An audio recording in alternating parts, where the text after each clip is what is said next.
Assalamualaikum warahmatullahi wabarakatuh.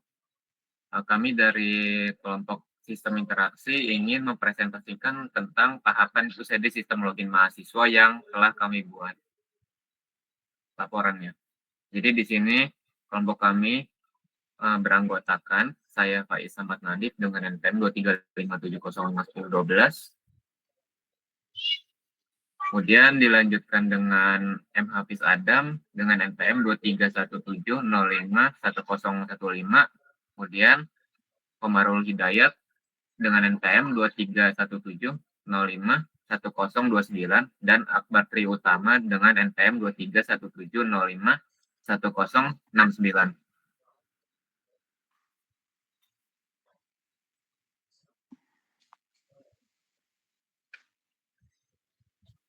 Langsung ya, nomor 1. Jadi sekarang masuk ke penjelasan laporannya.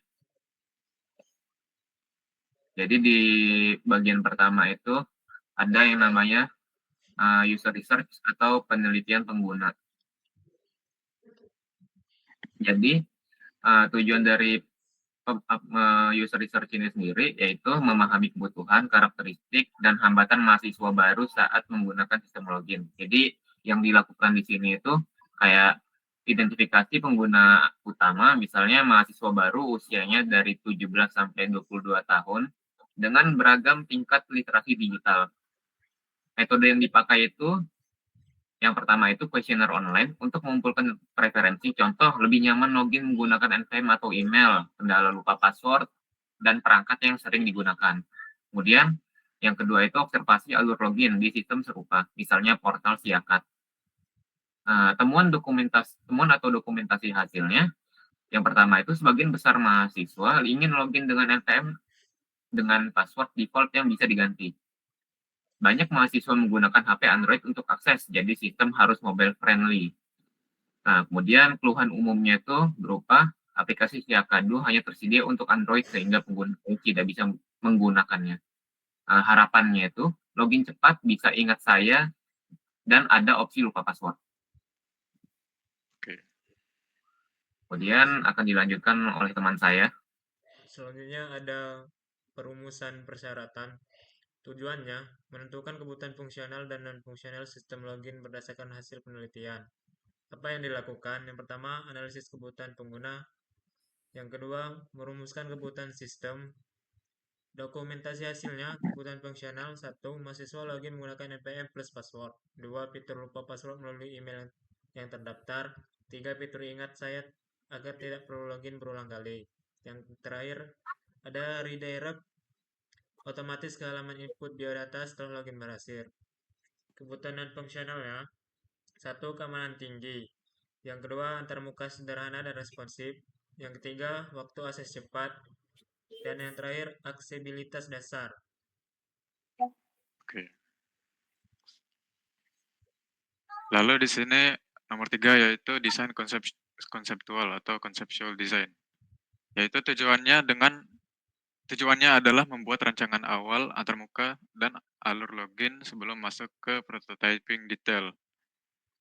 Jadi kami di sini ada buat use case dan flowchart, di mana use case-nya berupa aktor dengan 3 tahap, yaitu melakukan login, reset password, dan masuk ke halaman dashboard.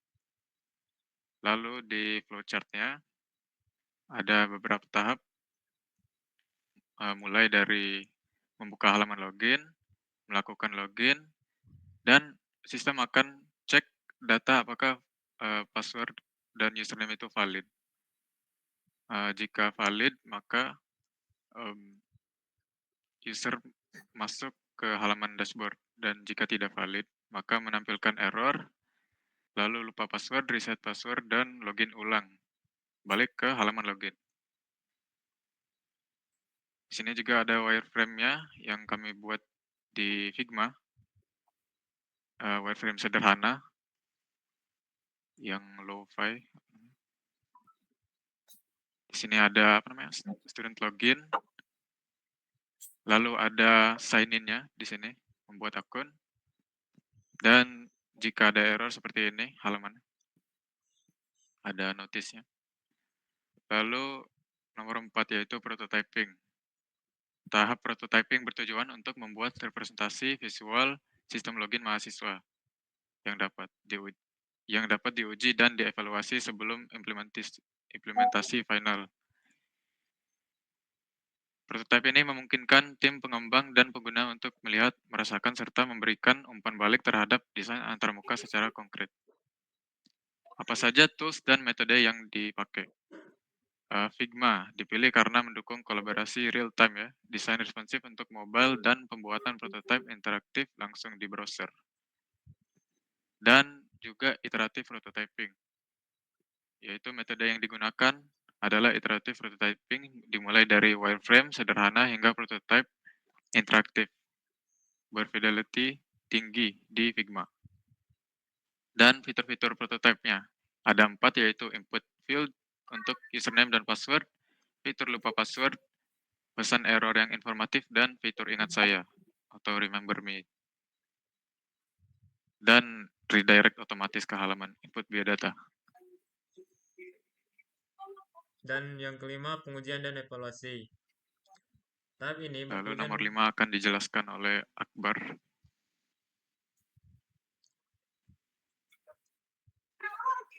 Selanjutnya ada pengujian dan evaluasi. Tahap ini bertujuan untuk menguji prototipe sistem login mahasiswa dan mengevaluasi kemampuan penggunaan, kejelasan fitur, serta efektivitas alur login. Uji coba dilakukan dengan membagikan tautan prototipe kepada pengguna dan mengumpulkan umpan balik melalui kuesioner online. Hasil evaluasi digunakan untuk perbaikan desain sesuai prinsip UCD. Metode pengujian dilakukan dengan pendekatan usability testing berbasis prototipe interaktif yang dibuat di Figma. Mahasiswa baru diminta untuk mencoba fitur login melalui tautan prototipe, lalu memberikan umpan balik melalui kuesioner online. Fokus pengujian mencakup kemudahan penggunaan, kejelasan fitur, dan alur redirect ke halaman biodata. Hasil evaluasi digunakan untuk perbaikan desain sesuai prinsip user-centered design.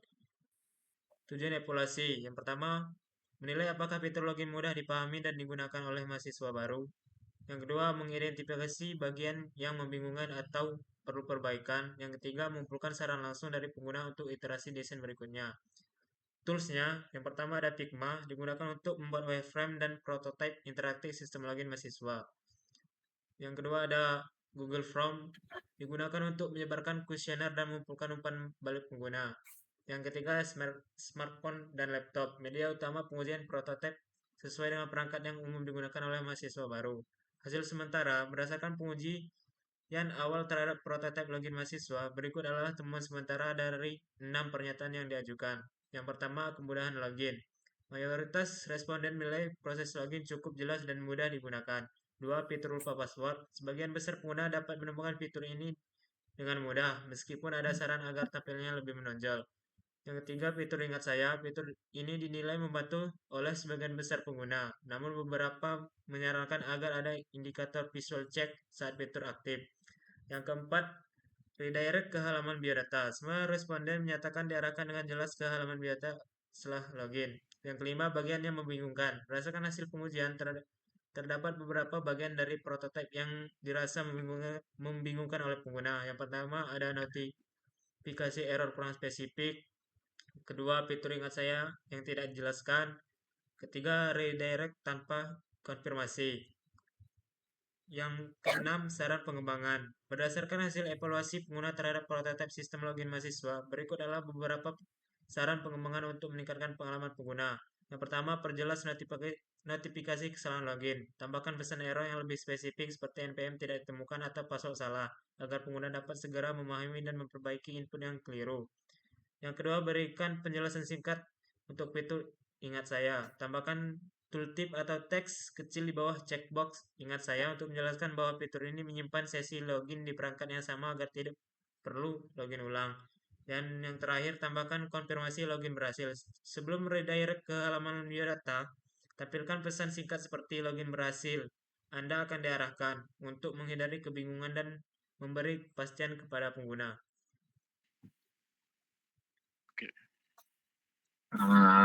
Mungkin sekian yang bisa kami presentasikan. Kurang lebihnya mohon maaf. kami akhiri. Wassalamualaikum warahmatullahi wabarakatuh.